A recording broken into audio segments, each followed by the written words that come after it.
ಬೆಂಗಳೂರಿನಲ್ಲಿ ತಡರಾತ್ರಿ ಭರ್ಜರಿ ಮಳೆಯಾಗಿದೆ. ಇದರಿಂದಾಗಿ ಅನಾಹುತಗಳು ಕೂಡ ಆಗಿದೆ. ಇದಕ್ಕೆ ಸಂಬಂಧಪಟ್ಟಂತಹ ಮಾಹಿತಿಗಳನ್ನ ಕೊಡ್ತಾ ಹೋಗ್ತೀವಿ. ಗುಡುಗು ಮಿಂಚು ಸಹಿತ ಜೋರು ಮಳೆಯಾಗಿದೆ.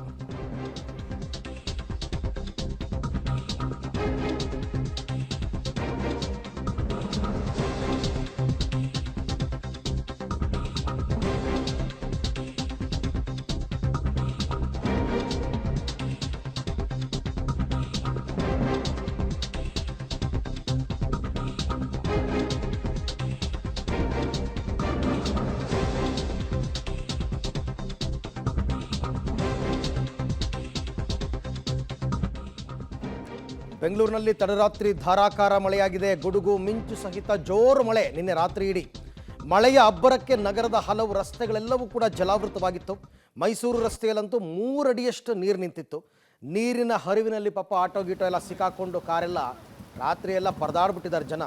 ಸುಮಾರು 50ಕ್ಕೂ ಹೆಚ್ಚು ವಾಹನಗಳು ಜಲಾವೃತವಾಗಿದೆ. ನೋಡಿ ದೃಶ್ಯದಲ್ಲಿ ತಾವು ನೋಡ್ತಾ ಇದ್ದೀರಾ ರಾತ್ರಿ ಬಿದ್ದ ಮಳೆಯ ಪರಿಣಾಮ ಹೇಗಾಗಿದೆ ಅಂತಂದ್ಬಿಟ್ಟು. ಬೆಂಗಳೂರಿನಲ್ಲಿ ಡ್ರೈನೇಜ್ ಸಿಸ್ಟಮ್ ಇನ್ನೂ ಕೂಡ ಸರಿ ಹೋಗಿಲ್ಲ. ಇಷ್ಟು ದಿನ ಬೇಸಿಗೆ ಇತ್ತು, ಈ ಟೈಮ್ನಲ್ಲಿ ರೆಡಿ ಮಾಡಬೇಕಾಗಿತ್ತು, ಯಾರೂ ಕೂಡ ಮಾಡಲಿಲ್ಲ. ನೀರು ಹರಿದೋಗೋಕ್ಕೆ ಜಾಗ ಬೇಕಲ್ಲ. ಆ ಪ್ರಮಾಣದಲ್ಲಿ ಮಳೆ ಬಂದಾಗ ನೀರು ಎಲ್ಲಿ ಹರಿದೋಗ್ಬೇಕು? ಒಂದು 2-3 ಗಂಟೆ ನೀರೆಲ್ಲ ನಿಧಾನಕ್ಕೆ ಹರಿದು ಹೋಗೋ ತನಕ ಇದೇ ರೀತಿ ಪ್ರಾಬ್ಲಮ್ ಆಗೇ ಆಗುತ್ತೆ. ಸಹಜ, ಎಕ್ಸ್ಪೆಕ್ಟೆಡ್. BBMP ಅವರು ಎಚ್ಚೆತ್ಕೋಬೇಕಾಗಿತ್ತು. ಕೆಂಗೇರಿನಲ್ಲಿ ಒಂದು 89 ಮಿಲಿಮೀಟ್ರು, ಪೀಣ್ಯ ಇಂಡಸ್ಟ್ರಿಯಲ್ ಏರಿಯಾದಲ್ಲಿ 62 ಮಿಲಿಮೀಟ್ರು, ನಾಯಂಡಹಳ್ಳಿನಲ್ಲಿ 61.5, ಹೆಮ್ಮಿಗೆಪುರದಲ್ಲಿ 61, RR ನಗರದಲ್ಲಿ 60 ಮಿಲಿಮೀಟ್ರು, ಮಾರುತಿ ಮಂದಿರದ ಹತ್ರ 51.5 ಮಿಲಿಮೀಟ್ರು, ವಿದ್ಯಾಪೀಠದಲ್ಲಿ ಒಂದು 50 ಮಿಲಿಮೀಟ್ರು, ಹಾಗೆಯೇ ಉತ್ತರಹಳ್ಳಿ 42, ಹಂಪಿ ನಗರ 39, Yelahanka 38.5, Jakkur 38, Kottigepalya 33, Kodigehalli 28.50, Nandini layout 28 millimetre. So ಹಾಗಾಗಿ ಇಷ್ಟು ಪ್ರಾಬ್ಲಮ್ ಆಗಿರ್ತಕ್ಕಂಥದ್ದು. ಎಲ್ಲ ಕಡೆ ಬಿದ್ದಿರುವಂತಹ ಮಳೆಯನ್ನು ತಾವು ಗಮನಿಸ್ತಾ ಇದ್ದೀರಾ. ಬೆಂಗಳೂರಿನಲ್ಲಿ ನಿನ್ನೆ ಸಾಯಂಕಾಲನೇ ಮಳೆ ಬರಬೇಕು ಅಂತ ಬರುತ್ತೆ ಅನ್ನೋ ಸಿಚುವೇಶನ್ ಇತ್ತು, ಬಟ್ ಬಂದಿರಲಿಲ್ಲ. ಅದೊಂಥರ ನಿಧಾನಕ್ಕೆ ಕಟ್ಟಿ ರಾತ್ರಿ ಬಿದ್ದಿರ್ತಕ್ಕಂಥ ಮಳೆ.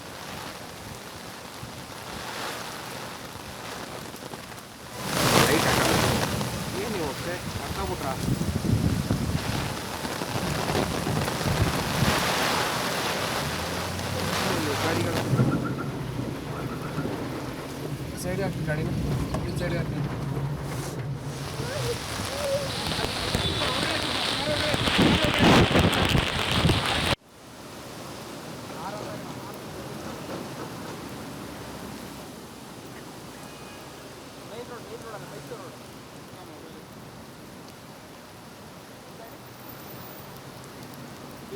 ನಿನ್ನೆ ರಾತ್ರಿ ಸುರಿದಂತಹ ಮಳೆ ಮತ್ತು ಅದರಿಂದ ಆಗಿರ್ತಕ್ಕಂಥ ಅವಾಂತರಗಳು ಇದೆಲ್ಲದಕ್ಕೆ ಸಂಬಂಧಪಟ್ಟಂತೆ ನನ್ನ ಕೊಲೀಗ್ ಒಂದಷ್ಟು ಮಾಹಿತಿಯನ್ನು ಕೊಡ್ತಾರೆ, ನೋಡೋಣ.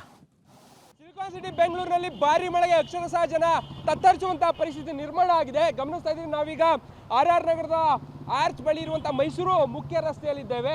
ಕಂಪ್ಲೀಟ್ ಆಗಿ ಇಲ್ಲಿನ ಮಳೆ ರಭಸಕ್ಕೆ ನೀರು ರಸ್ತೆ ತುಂಬೆಲ್ಲ ಹರಿತಾ ಇದೆ. ಈಗಾಗಲೇ ಬಹುತೇಕ ವಾಹನಗಳು ಕೂಡ ಮುಳುಗಡೆ ಆಗಿದೆ. ಸುಮಾರು 20ಕ್ಕೂ ಹೆಚ್ಚು ವಾಹನಗಳು ಈಗಾಗಲೇ ಮುಖ್ಯ ರಸ್ತೆಯಲ್ಲಿ ಮುಳುಗಡೆ ಆಗಿರುವಂಥದ್ದು. ಪ್ರಮುಖವಾಗಿ ಚಿಕ್ಕ ಅಂದರೆ ಆಟೋ ಇರ್ಬೋದು, ಸಣ್ಣ ಪುಟ್ಟ ಕಾರ್ಗಳೇನಿದ್ವು ಅವೆಲ್ಲವೂ ಕೂಡ ಕಂಪ್ಲೀಟ್ ಆಗಿ ಮುಳುಗಡೆ ಆಗಿದೆ. ಅದರ ಒಳಭಾಗದಿಂದ ಕೂಡ ಜನ ಆಚೆ ಬರಲಿಕ್ಕೆ ಪರದಾಡುವಂಥ ಪರಿಸ್ಥಿತಿ ನಿರ್ಮಾಣ ಆಗಿದೆ. ಈಕೋ ವೆಹಿಕಲ್ ಒಂದು ನಿಂತಿದೆ. ಈಕೋ ವೆಹಿಕಲ್ ಅನ್ನು ನೀವು ಗಮನಿಸ್ತಾ ಇದ್ದೀರಿ. ಅದರ ಒಳಭಾಗದಲ್ಲೇ ಕೆಲವೊಂದಷ್ಟು ಜನ ಹಿದ್ದ ಆಗಿದೆ. ಅವರೆಲ್ಲರೂ ಕೂಡ ಆಚೆ ಬರಲಿಕ್ಕೆ ಪರದಾಡುವಂಥ ಪರಿಸ್ಥಿತಿ ನಿರ್ಮಾಣ ಆಗಿದೆ. ಒಂದು ಕಡೆ ಮಳೆ ನೀರು ಫ್ಲೋ ಹೆಚ್ಚಾಗ್ತಿರುವಂಥ ಕಾರಣಕ್ಕಾಗಿ ಕಂಪ್ಲೀಟ್ ಆಗಿ ನೀರು ಮುಳುಗ್ತಾ ಇದೆ. ಮತ್ತೊಂದು ಕಡೆ ಗಮನಿಸ್ತಾ ಇರ್ಬೋದು, ಆಟೋಗಳನ್ನು ತಳ್ಕೊಂಡು ಹೋಗುವಂಥದ್ದು, ದ್ವಿಚಕ್ರ ವಾಹನಗಳನ್ನು ತೆಗೆದುಕೊಂಡು ಹೋಗುವಂಥ ನಿಟ್ಟಿನಲ್ಲಿ ಪರದಾಡುವಂಥ ಪರಿಸ್ಥಿತಿ ಈ ಭಾಗದಲ್ಲಿ ನಿರ್ಮಾಣ ಆಗ್ತಾ ಇದೆ. ದೊಡ್ಡ ದೊಡ್ಡ ವೆಹಿಕಲ್ಗಳು ಕೂಡ ಅಂದರೆ ಹೆವಿ ವೆಹಿಕಲ್ಸ್ಗಳೇನಿದ್ವು ಅವು ಕೂಡ ಓಡಾಟವನ್ನು ಮಾಡಲಿಕ್ಕೆ ಆಗದಂಥ ಪರಿಸ್ಥಿತಿ ಈ ಭಾಗದಲ್ಲಿ ನಿರ್ಮಾಣ ಆಗಿದೆ. ಪ್ರಮುಖವಾಗಿ ಒಂದು ಹಂತಕ್ಕೆ ಇದ್ರ ಒಳಭಾಗದಲ್ಲಿರುವಂಥವ್ರನ್ನ ಆಚೆ ಕರ್ತರುವಂಥ ಕೆಲಸಗಳು ಆಗಬೇಕಿದೆ. ಅವರನ್ನು ಹೇಗಾದರೂ ಮಾಡಿ ಈಗ ಆಚೆಗೆ ಕರ್ತರುವಂಥ ನಿಟ್ಟಲ್ಲೂ ಕೂಡ ಕೆಲಸಗಳನ್ನು ಮಾಡಬೇಕಿದೆ. ಬಟ್ ನೀರಿನ ಹರಿವು ಹೆಚ್ಚಾಗ್ತಾ ಇರುವಂಥ ಕಾರಣಕ್ಕಾಗಿ ಗಮನಿಸ್ಬೋದು ಹೆವಿ ವೆಹಿಕಲ್ಸ್ಗಳು ಕೂಡ ಕಂಪ್ಲೀಟಾಗಿ ಅದರ ವೀಲ್ ಏನಿದೆ ಅದರ ಮೇಲ್ಭಾಗಕ್ಕೆ ಮುಳುಗಡೆ ಆಗ್ತಾ ಇರುವಂಥದ್ದು ಸದ್ಯ ಕಂಡು ಬರ್ತಾ ಇದೆ. ಮತ್ತೊಂದು ಕಡೆ ಗಮನಿಸ್ಬೋದು ನಮ್ಮ ಬಲಭಾಗದಲ್ಲಿ ನೀರು ಫ್ಲೋ ಹೇಗಿದೆ ಅಂತ ಹೇಳಿದ್ರೆ ಡ್ರೈನೇಜ್ ವಾಟರ್ಗಳೇನಿತ್ತು ಅದೆಲ್ಲವೂ ಕೂಡ ಕಂಪ್ಲೀಟಾಗಿ ಉಕ್ಕಿ ಹರಿತಾ ಇದೆ. ಅಂದರೆ ಬಿದ್ದಂಥ ಮಳೆ ನೀರೇನಿತ್ತು ಆ ಮಳೆ ನೀರೆಲ್ಲವೂ ಕೂಡ ಡ್ರೈನೇಜ್ಗಳ ಮುಖಾಂತರವಾಗಿ ಆಚೆ ಬರ್ತಾ ಇದೆ. ಒಂದು ಕಡೆ ಮಳೆ ಕೂಡ ಜಾಸ್ತಿ ಆಗ್ತದೆ. ಮತ್ತೊಂದು ಕಡೆ ಇದ್ದಂಥ ಡ್ರೈನೇಜ್ಗಳೇನಿದು ಅದರ ಅರಿವಿಕೆ ಜಾಸ್ತಿಯಾಗಿ ಅದರ ಒಳಭಾಗದಿಂದ ನೀರು ಆಚೆಗೆ ಬರ್ತದೆ. ಸೊ ನೀರಿನ ಅರಿವು ಜಾಸ್ತಿ ಆಗಿರುವಂಥ ಹಿನ್ನೆಲೆಯಲ್ಲಿ ಸಿಲುಕಿರುವಂಥ ವಾಹನಗಳನ್ನು ಈಗ ಹೇಗಾದರೂ ಮಾಡಿ ಆಚೆಗೆ ತೆಗಿಬೇಕಾದಂತಹ ಪರಿಸ್ಥಿತಿ ಇರುವಂಥ ಕಾರಣಕ್ಕಾಗಿ ಒಂದಷ್ಟು ಜನ ಒಳಭಾಗದಲ್ಲಿ ಸಿಲುಕಿದ್ರೆ ಅವರನ್ನು ಆಚೆಗೆ ತೆಗೆದು ಕೂಡ ಈಗ ಸದ್ಯ ಸಾಕಷ್ಟು ಸವಾಲಾಗಿ ಪರಿಣಮಿಸಿದೆ. ಕ್ಯಾಮ್ರಾ ಪರ್ಸನ್ ಅಕ್ಷಯ್ ಜೊತೆ ರಾಘು ಮರಿಸ್ವಾಮಿ, ಪಬ್ಲಿಕ್ ಟಿವಿ, ಬೆಂಗಳೂರು. ಗಾಳಿ ಮಳೆ ಅಬ್ಬರಕ್ಕೆ ಮೈಸೂರು ರಸ್ತೆ ಕಂಪ್ಲೀಟ್ ಆಗಿ ಜಲಾವೃತ ಆಗಿದೆ. ಪ್ರವಾಹ ಪರಿಸ್ಥಿತಿ ನಿರ್ಮಾಣ ಆಗಿರುವಂಥದ್ದು ಗಮನಿಸ್ತಾ ಇದ್ರಿ. ಧ್ಯಾನ್ ಭಾರತಿಯಿಂದ ಆರ್ ನಗರ ಆರ್ಸ್ ತನಕವೂ ಕೂಡ ಕಂಪ್ಲೀಟ್ ಆಗಿ ರಸ್ತೆ ಜಲಾವೃತ ಆಗಿದೆ. ಜಲಾವೃತ ಆಗಿರುವಂತಹ ಎಫೆಕ್ಟ್ ಹಿನ್ನೆಲೆಯಲ್ಲಿ ಸದ್ಯ ವಾಹನ ಸವಾರರು ಪರದಾಟ ಮಾಡುವಂಥ ಪರಿಸ್ಥಿತಿ ನಿರ್ಮಾಣ ಆಗಿರುವಂಥದ್ದು. ಸರಿಸುಮಾರು ರಸ್ತೆ ಮೇಲ್ಭಾಗದಲ್ಲಿ 2-2.5 ಅಡಿ ನೀರು ನಿಂತಿರುವಂಥ ಕಾರಣಕ್ಕಾಗಿ ದೊಡ್ಡ ವಾಹನಗಳೇ ಕೆಟ್ಟು ನಿಲ್ಲುವಂತಹ ಕೆಟ್ಟ ಪರಿಸ್ಥಿತಿ ನಿರ್ಮಾಣ ಆಗಿದೆ. ಮತ್ತೊಂದು ಕಡೆ ಭಾರಿ ಟ್ರಾಫಿಕ್ ಜಾಮ್ ಕೂಡ ಈ ಭಾಗದಲ್ಲಿ ನಿರ್ಮಾಣ ಆಗ್ತದೆ. ವಾಹನಗಳನ್ನು ನೀರಿನಿಂದ ಆಚೆ ತೆಗೆಯೋದಕ್ಕೆ ಸಾಕಷ್ಟು ಹರಸಾಹಸವನ್ನು ಪಡುವಂತಹ ಪರಿಸ್ಥಿತಿ ಈ ಭಾಗದಲ್ಲಿ ನಿರ್ಮಾಣ ಆಗಿರುವಂಥದ್ದು. ಕಾರ್ಗಳಿರ್ಬೋದು, ಆಟೋಗಳಿರ್ಬೋದು, ಆ ವಾಹನಗಳನ್ನು ತೆಗಿಲಿಕ್ಕೆ ಆಗದಂಥ ಪರಿಸ್ಥಿತಿ ಸದ್ಯ ಈ ಭಾಗದಲ್ಲಿ ನಿರ್ಮಾಣ ಆಗ್ತಾ ಇದೆ.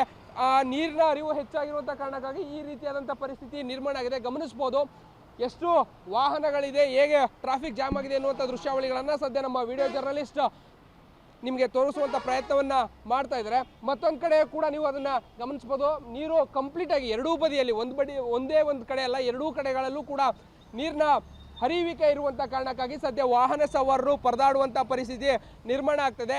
ಸದ್ಯ ಮಳೆ ಕಡಿಮೆ ಆಗಿದೆ, ಬಟ್ ಆದರೆ ನಿಂತಿರುವಂಥ ರಸ್ತೆಯಲ್ಲಿರುವಂಥ ನೀರು ಇನ್ನೂ ಕೂಡ ಆಚೆ ಹೋಗ್ತಿಲ್ಲ. ಸೊ ಇದೇ ಕಾರಣಕ್ಕಾಗಿ ಈ ಭಾಗದಲ್ಲಿ ವಾಹನ ಸವಾರರು ಪರದಾಡುವಂಥ ಪರಿಸ್ಥಿತಿ ನಿರ್ಮಾಣ ಆಗಿದೆ. ಕ್ಯಾಮ್ರಾ ಪರ್ಸನ್ ಅಕ್ಷಯ್ ಜೊತೆ ರಾಘು ಮರಿಸ್ವಾಮಿ, ಪಬ್ಲಿಕ್ ಟಿವಿ, ಬೆಂಗಳೂರಿನ ಬಹುತೇಕ ಪ್ರದೇಶಗಳಲ್ಲಿ ನಿನ್ನೆ ರಾತ್ರಿ ಮಳೆಯಾಗಿದೆ. ಬಹುತೇಕ ಪ್ರದೇಶದಲ್ಲಿ ಭರ್ಜರಿ ಮಳೆನೇ ಆಗಿದೆ.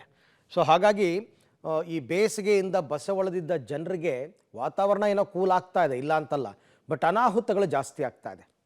ಈ ಅನಾಹುತಗಳನ್ನ ತಡಿಬೇಕು ಅಂತಂದರೆ ಅದು BBMP ಅವರೇ ಮಾಡಬೇಕು. ಈಗ ಮೊನ್ನೆ ಬಿದ್ದಂತಹ ಮಳೆಗೆ ಎಷ್ಟು ಮರಗಳು ಧರೆಗುರುಳಿತ್ತು ಅಂತಂದರೆ ಆ ಮರಗಳನ್ನು ಇನ್ನೂ ತೆರವು ಕಾರ್ಯಾಚರಣೆ ಮಾಡಿಲ್ಲ. 3 ದಿನ ಆಯಿತು ಆಲ್ರೆಡಿ. ರಸ್ತೆಗಳಲ್ಲಿ ಬಿದ್ದ ಕಡೆನೇ ಬಿದ್ದಿವೆ ಕೆಲವು ಮರಗಳು. ಅದೇನು BBMPನಲ್ಲಿ ಸಿಬ್ಬಂದಿ ಇಲ್ವೋ ಏನೋ ಒಂದು ಗೊತ್ತಾಗ್ತಾ ಇಲ್ಲ, ಬಟ್ ಕ್ಲೀನ್ ಮಾಡಿಲ್ಲ. ಇದು ಪರಿಸ್ಥಿತಿ ಪ್ರೀ ಮಾನ್ಸೂನ್ ಆಗಿರೋದ್ರಿಂದ ಹೀಗೆ ಮುಂದುವರೆದ್ರೆ ಸ್ವಲ್ಪ ಕಷ್ಟ. ಎಚ್ಚೆತ್ಕೋಬೇಕು BBMP ಅವರು.